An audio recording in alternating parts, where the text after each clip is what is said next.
Little Women by Louisa May Alcott. Chapter 1. Playing Pilgrims. "Christmas won't be Christmas without any presents," grumbled Joe, lying on the rug. "It's so dreadful to be poor," sighed Meg, looking down at her old dress. "I don't think it's fair for some girls to have plenty of pretty things and other girls nothing at all," added little Amy with an injured sniff. "We've got Father and Mother and each other," said Beth contentedly from her corner. The four young faces on which the firelight shone brightened at the cheerful words, but darkened again as Joe said sadly, "We haven't got Father, and shall not have him for a long time." She didn't say, perhaps never, but each silently added it, thinking of Father far away where the fighting was. Nobody spoke for a minute. Then Meg said in an altered tone, "You know the reason Mother proposed not having any presents this Christmas was because it is going to be a hard winter for everyone, and she thinks we ought not to spend money for pleasure when our men are suffering so in the army. We can't do much, but we can make our little sacrifices and ought to do it gladly. But I am afraid I don't." And Meg shook her head as she thought regretfully of all the pretty things she wanted. "But I don't think the little we should spend would do any good. We've each got $1, and the army wouldn't be much helped by our giving that. I agree not to expect anything from Mother or you, but I do want to buy Undine and Cintron for myself. I've wanted it so long," said Joe, who was a bookworm. "I plan to spend mine in new music," said Beth with a little sigh, which no one heard but the hearth-brush and kettle-holder. "I shall get a nice box of Faber's drawing pencils. I really need them," said Amy decidedly. "Mother didn't say anything about our money, and she won't wish us to give up everything. Let's each buy what we want and have a little fun. I'm sure we work hard enough to earn it," cried Joe, examining the heels of her shoes in a gentlemanly manner. "I know I do, teaching those tiresome children nearly all day, when I'm longing to enjoy myself at home," began Meg in the complaining tone again. "You don't have half such a hard time as I do," said Joe. "How would you like to be shut up for hours with a nervous, fussy old lady who keeps you trotting, is never satisfied, and worries you till you're ready to fly out of the window or cry? It's naughty to fret, but I do think washing dishes and keeping things tidy is the worst work in the world. It makes me cross, and my hands get so stiff I can't practice well at all." And Beth looked at her rough hands with a sigh that anyone could hear that time. "I don't believe any of you suffer as I do," cried Amy, "for you don't have to go to school with impertinent girls who plague you if you don't know your lessons, and laugh at your dresses, and label your father if he isn't rich, and insult you when your nose isn't nice." "If you mean libel, I'd say so, and not talk about labels as if Papa was a pickle bottle," advised Joe, laughing. "I know what I mean, and you needn't be satirical about it. It's proper to use good words and improve your vocabulary," returned Amy with dignity. "Don't peck at one another, children. Don't you wish we had the money Papa lost when we were little, Joe? Dear me, how happy and good we'd be if we had no worries," said Meg, who could remember better times. "You said the other day you thought we were a deal happier than the King children, for they were fighting and fretting all the time in spite of their money." "So I did, Beth. Well, I think we are, for though we do have to work, we make fun of ourselves and are a pretty jolly set, as Joe would say." "Joe does use such slang words," observed Amy, with a reproving look at the long figure stretched on the rug. Joe immediately sat up, put her hands in her pockets, and began to whistle. "Don't, Joe! It's so boyish." "That's why I do it. I detest rude, unladylike girls." I hate affected niminy-piminy chits. Birds in their little nests agree, sang Beth, the peacemaker, with such a funny face that both sharp voices softened to a laugh, and the pecking ended for that time. Really, girls, you are both to be blamed, said Meg, beginning to lecture in her elder sisterly fashion. You are old enough to leave off boyish tricks and to behave better, Josephine. It didn't matter so much when you were a little girl, but now you are so tall, and turn up your hair. You should remember that you are a young lady. I'm not. And if turning up my hair makes me one, I'll wear it in 2 tails till I'm 20, cried Jo, pulling off her net and shaking down a chestnut mane. I hate to think I've got to grow up and be Miss March and wear long gowns and look as prim as the China Aster. It's bad enough to be a girl anyway when I like boys' games and work and manners. I can't get over my disappointment in not being a boy. And it's worse than ever now, for I'm dying to go and fight with Papa. And I can only stay home and knit like a poky old woman. And Jo shook the blue army sock till the needles rattled like castanets, and her ball bounded across the room. Poor Jo! It's too bad, but it can't be helped.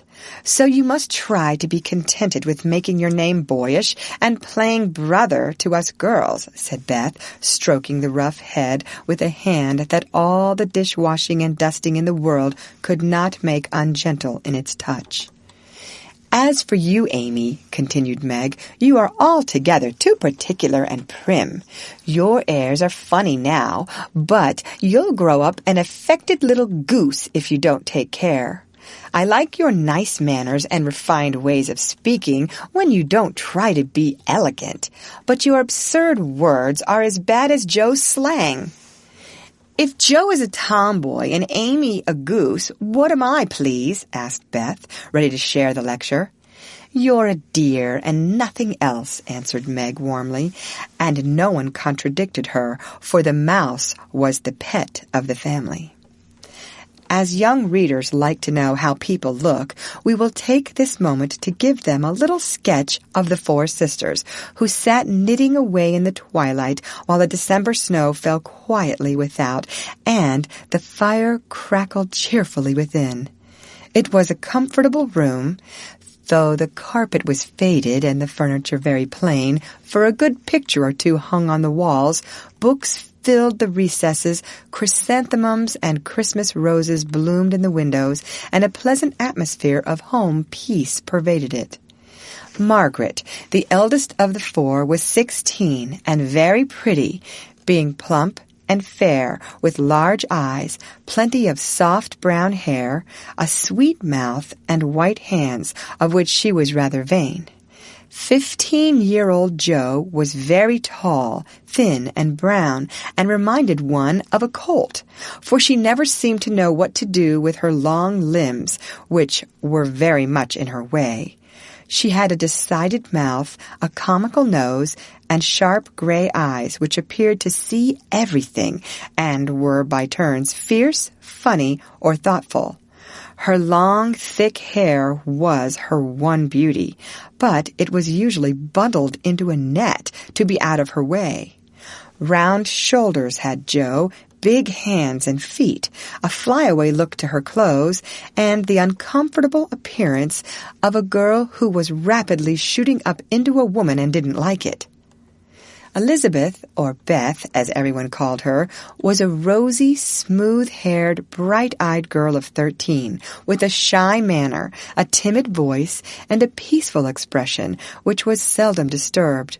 Her father called her Little Miss Tranquillity, and the name suited her excellently, for she seemed to live in a happy world of her own, only venturing out to meet the few whom she trusted and loved.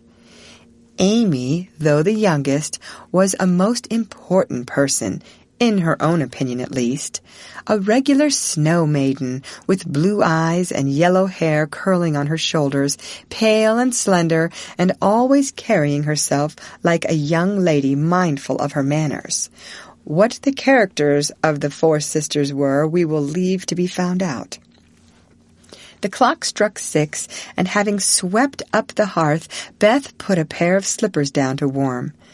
Somehow, the sight of the old shoes had a good effect upon the girls, for Mother was coming, and everyone brightened to welcome her. Meg stopped lecturing and lighted the lamp. Amy got out of the easy-chair without being asked, and Jo forgot how tired she was as she sat up to hold the slippers nearer to the blaze. "They are quite worn out. Marmee must have a new pair." "I thought I'd get her some with my dollar," said Beth. "No, I shall," cried Amy.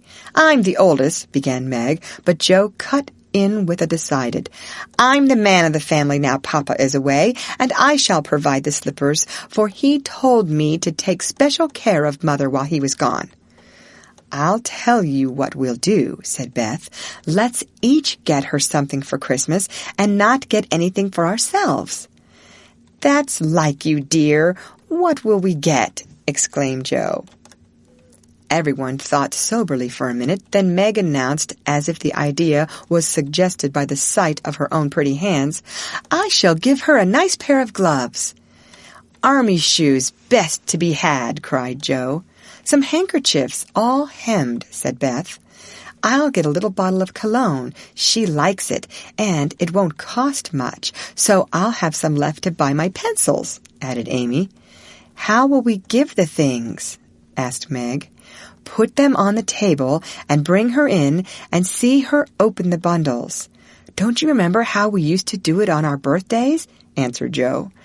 "I used to be so frightened when it was my turn to sit in the chair with the crown on and see you all come marching round to give the presents with a kiss. I liked the things and the kisses, but it was dreadful to have you sit looking at me while I opened the bundles," said Beth, who was toasting her face and the bread for tea at the same time. "Let Marmee think we are getting things for ourselves and then surprise her. We must go shopping tomorrow afternoon, Meg." "There is so much to do about the play for Christmas night," said Jo, marching up and down with her hands behind her back and her nose in the air. "I don't mean to act any more after this time. I'm getting too old for such things," observed Meg, who was as much a child as ever about dressing up frolics. "You won't stop, I know, as long as you can trail round in a white gown with your hair down and wear gold paper jewelry.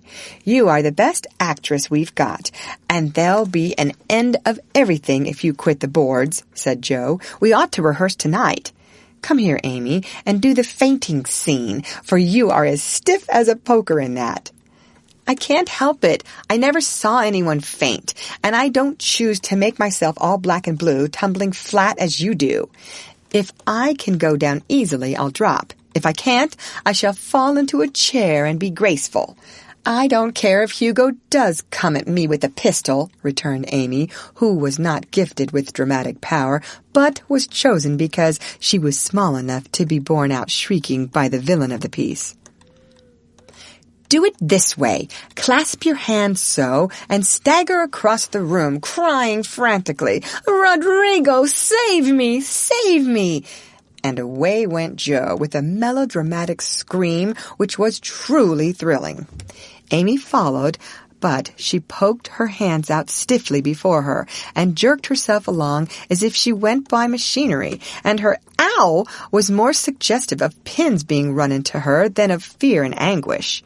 Jo gave a despairing groan, and Meg laughed outright, while Beth let her bread burn as she watched the fun with interest. "It's no use. Do the best you can when the time comes, and if the audience laughs, don't blame me. Come on, Meg." Then things went smoothly, for Don Pedro defied the world in a speech of 2 pages without a single break. Hagar the witch chanted an awful incantation over her kettleful of simmering toads with weird effect. Roderigo rent his chains asunder manfully, and Hugo died in agonies of remorse and arsenic with a wild ha-ha-ha. "It's the best we've had yet," said Meg, as the dead villain sat up and rubbed his elbows. "I don't see how you can write and act such splendid things, Joe. You're a regular Shakespeare," exclaimed Beth, who firmly believed that her sisters were gifted with wonderful genius in all things. "Not quite," replied Joe modestly. "I do think The Witch's Curse, an operatic tragedy, is rather a nice thing, but I'd like to try Macbeth. If we only had a trapdoor for Banquo, I always wanted to do the killing part." "Is that a dagger that I see before me?" muttered Joe, rolling her eyes and clutching at the air, as she had seen a famous tragedian do. "No, it's the toasting fork with Mother's shoe on it instead of the bread. Beth's stage struck," cried Meg, and the rehearsal ended in a general burst of laughter. "Glad to find you so merry, my girls," said a cheery voice at the door, and actors and audience turned to welcome a tall, motherly lady with a "Can I help you" look about her, which was truly delightful. She was not elegantly dressed, but a noble-looking woman, and the girls thought the gray cloak and unfashionable bonnet covered the most splendid mother in the world. "Well, dearies, how have you got on today?" There was so much to do, getting the boxes ready to go tomorrow, that I didn't come home to dinner. Has anyone called Beth? How is your cold, Meg? Joe, you look tired to death. Come and kiss me, baby. While making these maternal inquiries, Mrs. March got her wet things off, her warm slippers on, and sitting down in the easy chair, drew Amy to her lap, preparing to enjoy the happiest hour of her busy day. The girls flew about, trying to make things comfortable, each in her own way. Meg arranged the tea table. Joe brought wood and set chairs, dropping, overturning, and clattering everything she touched. Beth trotted to and fro between parlor and kitchen, quiet and busy, while Amy gave directions to everyone as she sat with her hands folded. As they gathered about the table, Mrs. March said, with a particularly happy face, "I've got a treat for you after supper." A quick, bright smile went round like a streak of sunshine. Beth clapped her hands, regardless of the biscuit she held, and Joe tossed up her napkin, crying, "A letter! A letter! 3 cheers for Father!" Yes, a nice long letter. He is well, and thinks he shall get through the cold season better than we feared. He sends all sorts of loving wishes for Christmas, and an especial message to you girls, said Mrs. March, patting her pocket as if she had got a treasure there. "Hurry and get done. Don't stop to quirk your little finger and simper over your plate, Amy," cried Joe, choking on her tea and dropping her bread butter side down on the carpet in her haste to get at the treat. Beth ate no more, but crept away to sit in her shadowy corner and brood over the delight to come till the others were ready. I think it was so splendid in Father to go as chaplain when he was too old to be drafted and not strong enough for a soldier, said Meg warmly. Don't I wish I could go as a drummer, a what's its name? Or a nurse, so I could be near him and help him, exclaimed Joe with a groan. It must be very disagreeable to sleep in a tent and eat all sorts of bad-tasting things and drink out of a tin mug, sighed Amy. When will he come home, Marmee? Asked Beth with a little quiver in her voice. Not for many months, dear, unless he is sick. He will stay and do his work faithfully as long as he can, and we won't ask for him back a minute sooner than he can be spared. Now come and hear the letter. They all drew to the fire, Mother in the big chair, with Beth at her feet, Meg and Amy perched on either arm of the chair, and Joe leaning on the back where no one would see any sign of emotion if the letter should happen to be touching. Very few letters were written in those hard times that were not touching, especially those which fathers sent home.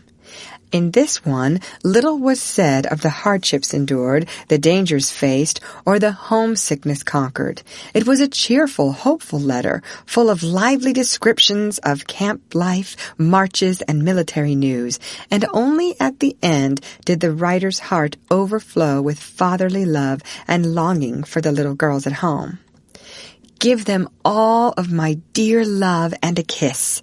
Tell them I think of them by day, pray for them by night, and find my best comfort in their affection at all times.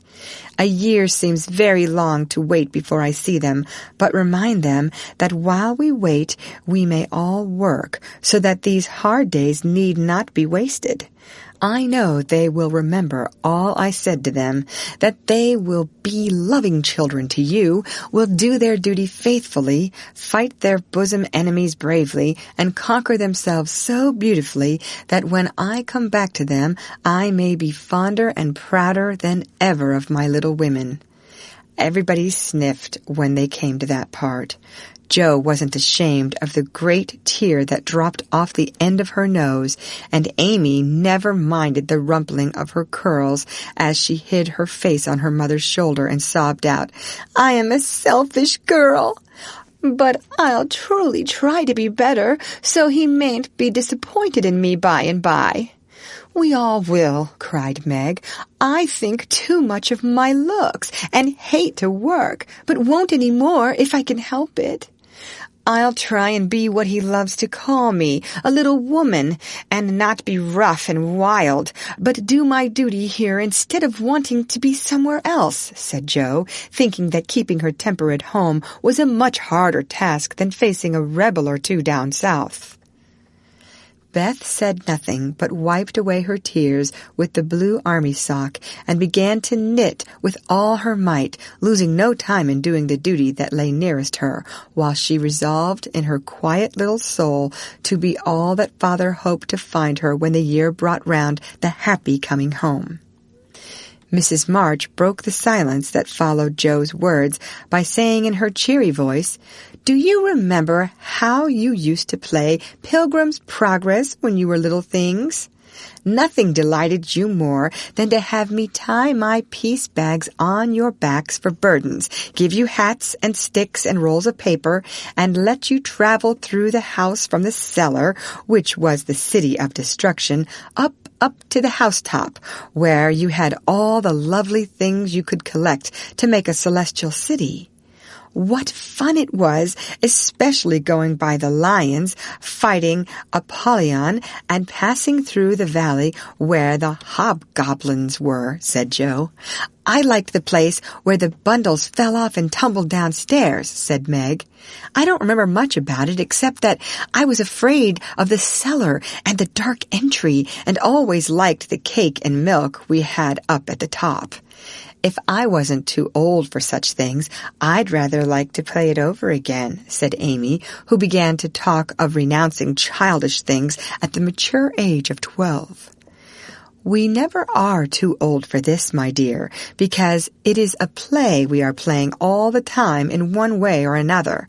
Our burdens are here, our road is before us, and the longing for goodness and happiness is the guide that leads us through many troubles and mistakes to the peace which is a true celestial city. Now, my little pilgrims, suppose you begin again, not in play, but in earnest, and see how far on you can get before Father comes home." "Really, Mother? Where are our bundles?" asked Amy, who was a very literal young lady. "Each of you told what your burden was just now, except Beth. I rather think she hasn't got any," said her mother. "Yes, I have. Mine is dishes and dusters and envying girls with nice pianos and being afraid of people." Beth's bundle was such a funny one that everybody wanted to laugh, but nobody did, for it would have hurt her feelings very much. "Let us do it," said Meg thoughtfully. "It is only another name for trying to be good, and the story may help us. For though we do want to be good, it's hard work, and we forget and don't do our best." We were in the Slough of Despond tonight, and Mother came and pulled us out as help did in the book. We ought to have our roll of directions like Christian. What shall we do about that? Asked Joe, delighted with the fancy which lent a little romance to the very dull task of doing her duty. Look under your pillows Christmas morning, and you will find your guidebook, replied Mrs. March. They talked over the new plan while old Hannah cleared the table. Then out came the 4 little work baskets, and the needles flew as the girls made sheets for Aunt March. It was uninteresting sewing, but tonight no one grumbled. They adopted Joe's plan of dividing the long seams into 4 parts and calling the quarters Europe, Asia, Africa, and America, and in that way got on capitally, especially when they talked about the different countries as they stitched their way through them. At 9, they stopped work and sang as usual before they went to bed.